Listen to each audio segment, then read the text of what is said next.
Hoy sobre...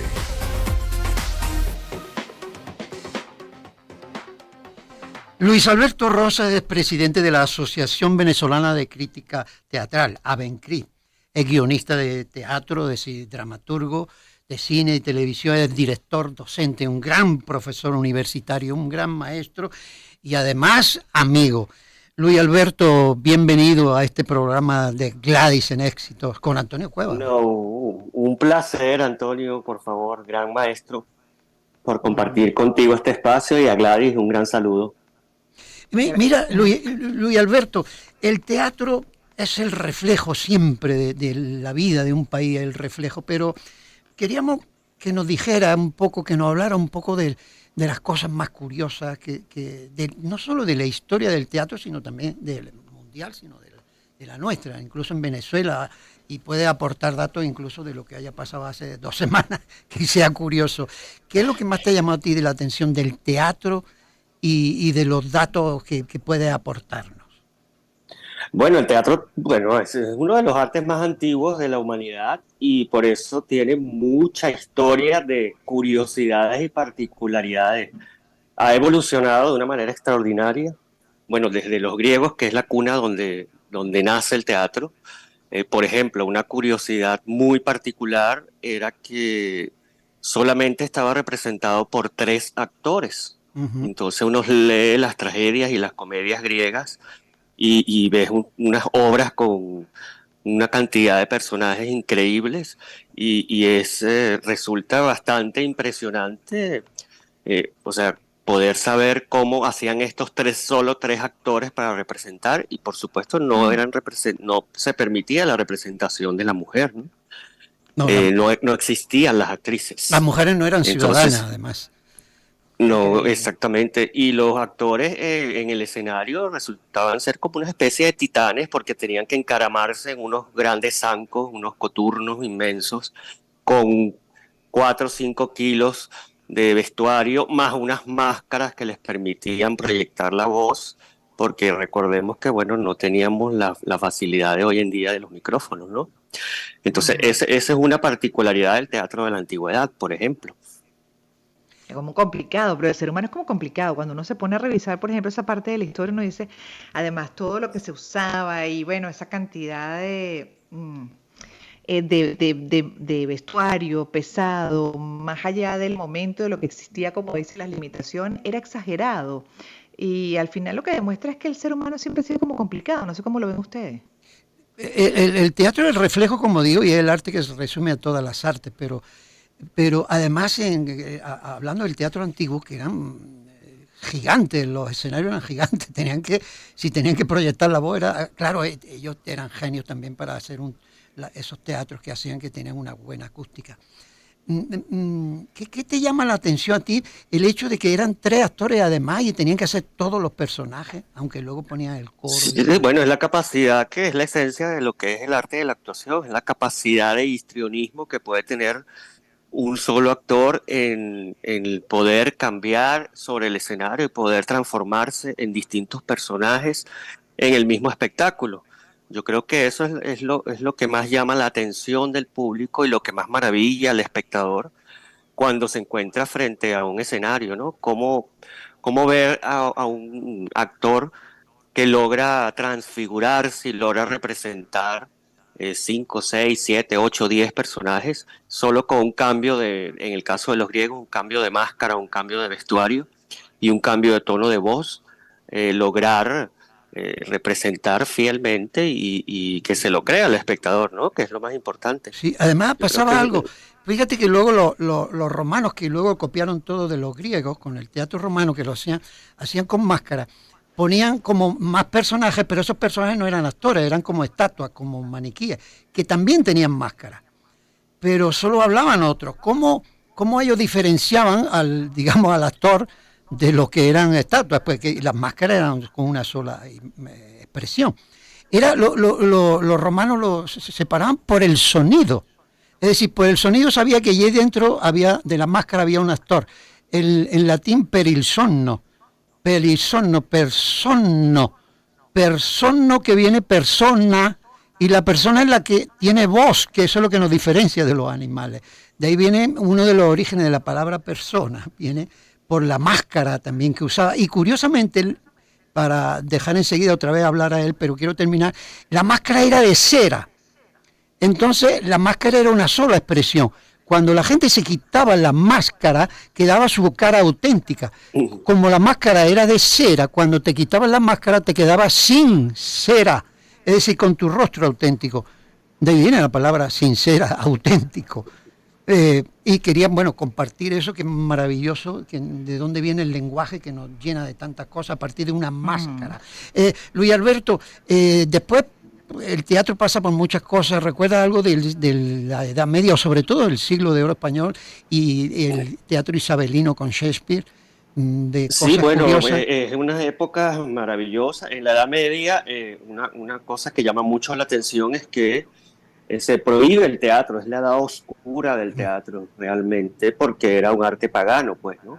Entonces, evidentemente, y resulta quizás una anécdota bastante particular, que es la iglesia quien retoma el teatro a través de querer educar o querer llevar la religión a todo el pueblo, ¿no? Y cómo se comienza a representar todos los cuentos bíblicos. Entonces, cómo la iglesia se transforma en el teatro, es decir, en el espacio teatral, y cómo la misa, la liturgia y todo este ritual cristiano deviene luego en lo que ya conocemos como el ritual teatral, ¿no? Con, Entonces con lo- siempre la conexión religiosa está relacionada directamente con el teatro. Primero los griegos porque se adoraba a Dionisio, y luego en la Edad Media sale de la iglesia de nuevo y se retoma el teatro como lo conocemos hoy en día, ¿no? los famosos autos sacramentales que se hacían en la iglesia, maravilloso.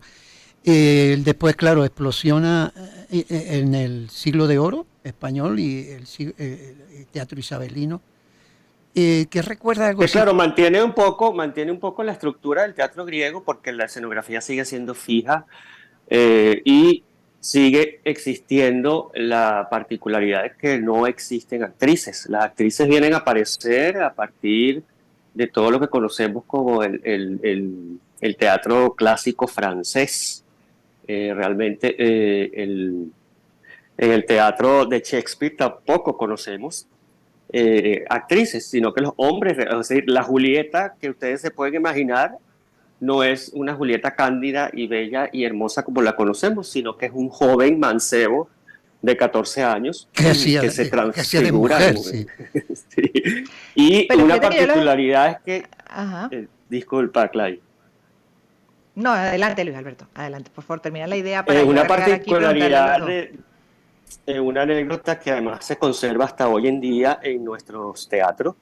En el teatro isabelino, que es el teatro de Shakespeare, para saber cuánta gente asistía y cuánta taquilla se podía hacer, se contaba era por las heces de los caballos, es decir, por todo lo que ellos defecaban.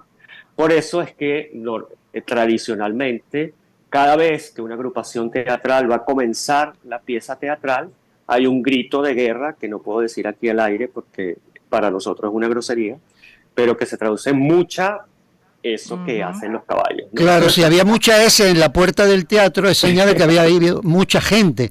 Por eso Y que era decía que exitoso. haya mucha S en la puerta. Te deseo Ujú. eso porque eso señala que es un éxito.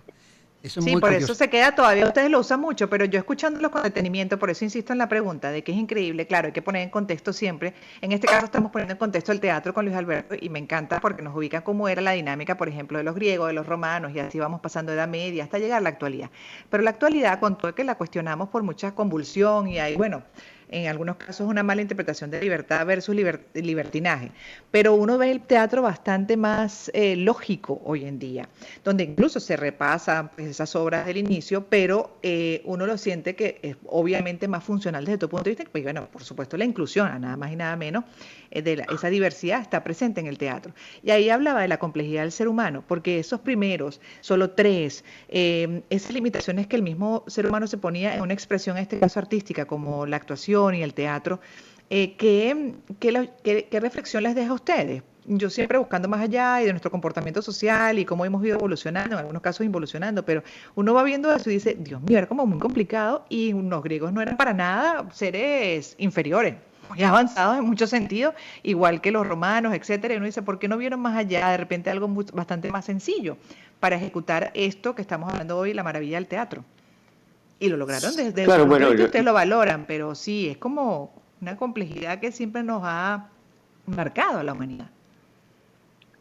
bueno, yo siento que tiene que ver mucho, primero, como tú dices, con la evolución del ser humano. Es decir, a medida que la sociedad avanza, recuerda que el teatro es un arte social meramente y necesita a la sociedad para poder hacerse. No podemos hacer teatro sin un público enfrente. Y eso fue lo que realmente descubrieron los griegos, una maravillosa manera de transmitir el pensamiento político y las normas y lo que debe regir a la sociedad como tal, ¿no? Por lo tanto, es por supuesto una evolución, pero a la vez una evolución, porque a la medida de que el ser humano evoluciona, el teatro lo va a reflejar, como dijo el maestro Antonio al comienzo, porque es un espejo de la sociedad que lo Tal cual. produce, definitivamente. Claro, efectivamente. Fíjate que en Grecia, porque para poder entender a Medea que mata a sus hijos, hay que entender que las mujeres no eran ciudadanas. Los hijos pertenecían al marido, al padre. No pertenecían a la madre. Por eso, una forma de entender un poco a Medea traicionada es que mata a los hijos de su marido porque no le pertenecían a ella un poco. Claro, hay que ver una cosa en la distancia, pero me refiero, lo que quiero resaltar es lo que acaba de decir de nuevo también Luis Alberto, de reflejo de la sociedad. Y Gladys decía que hoy en día también el teatro es un reflejo de la sociedad, de lo bueno, de lo malo, de los problemas, de los no problemas, de la risa y del llanto y del drama. Y eso tiene que ser, el teatro es un reflejo y además el teatro, alguien decía, mira, vi una cosa en tercera dimensión, una película, y yo le digo, ¿tú quieres ver algo en tercera dimensión? Ve al teatro, que ahí tiene a los actores, está en tercera dimensión. Luis Alberto, del teatro actual, ¿qué podrías tú destacar como dato curioso o como cosa que tú sientas que es relevante resaltar? Bueno, por ejemplo, la historia de nuestro teatro venezolano, que es bastante y es mucha, y es muy interesante y muy rica. Eh, no sé si sabían, y no creo que mucha gente lo sepa, que por ejemplo, don Rómulo Gallegos, antes de ser narrador, es dramaturgo. Y su primera obra publicada en la revista La Alborada es una pieza teatral que se llama El El Motor. motor, fantástico. Entonces, este gran novelista y que, bueno, que nos maravilló luego con toda su producción narrativa, comenzó siendo dramaturgo, al igual que el maestro Arturo Uslar Pietri. Son dos grandes narradores que fíjate que empezaron su carrera literaria a través del teatro. No sé si eso puede ser una particularidad, ¿no? Sí, El bueno, se nos teatro, acabó el tiempo. sí, Profesor, sí, aquí, bueno, no el tiempo con esta entrevista, pero sí, todavía con queda otra. Luis Alberto, que además, como le digo, él es profesor, un profesor extraordinario. Pero es que Extraordinario. además Sí, el teatro da para mucho. O sea, podemos estar aquí 5 programas seguidos, hacer una serie completa. sí, Total, es verdad. Bueno, es que es reflejo social. Al sí. final estamos Así hablando de la es, humanidad a través del así es. teatro. Muchísimas gracias por este espacio y por permitirme estar con ustedes conversando, ¿sí? No, encantado. Gracias a ti, Luis Alberto, y bueno, mucho éxito en todo lo que estés haciendo por ahí. Ya Lo mismo. Gracias. te voy a invitar porque tenemos una obra, por cierto, que se llama Ejercicio Vergonzoso de Dave Franco, que es el 7 a las 7 en el trasnocho, que trata el tema de la mujer, hablando del teatro que hoy en día, el tema de la mujer desde un punto de vista más comprometido, porque es una agrupación de mujeres humanas, se llama, y son 7 ejercicios vergonzosos sobre la invisibilidad y sobre la normalización de cosas que no deberían ser normales, escrito con muy bien escrito, con un texto estupendo, con un montaje estético maravilloso, con unas actuaciones, como pongo como ejemplo del teatro actual en el trasnocho. ¿Qué tenemos por ahí ahora? Bueno, ya vamos con el siguiente invitado, agradecidos con el profesor Luis Alberto Rosas por haber estado estos minutos y cierro con este datico interesante dentro de esas particularidades de la historia del teatro que hemos estado revisando con ambos que son unos expertos en la materia. Y me encanta este dato para ver también esa evolución, cómo va cambiando y cómo, bueno, responde el teatro también a lo que son las creencias del momento, los patrones sociales del momento. Los antiguos griegos expresaban su aprobación al ver una obra de teatro vitoriando y aplaudiendo. Los romanos chasqueaban los dedos, aplaudían y hacían ondear la punta de sus togas o sacudían tiras especiales que se distribuían entre el público con el objetivo, bueno, por supuesto, de utilizarlos para celebrar la buena obra y la buena actuación, profesor. Y hoy en día simplemente volvimos a algo muy normal, que es la ovación de pie cuando es algo maravilloso, el aplauso fuerte. Y me imagino que cuando ya no es tan fuerte, ustedes como actores se inquietan, ¿no? Y ya para cerrar esta parte. Sí, el aplauso es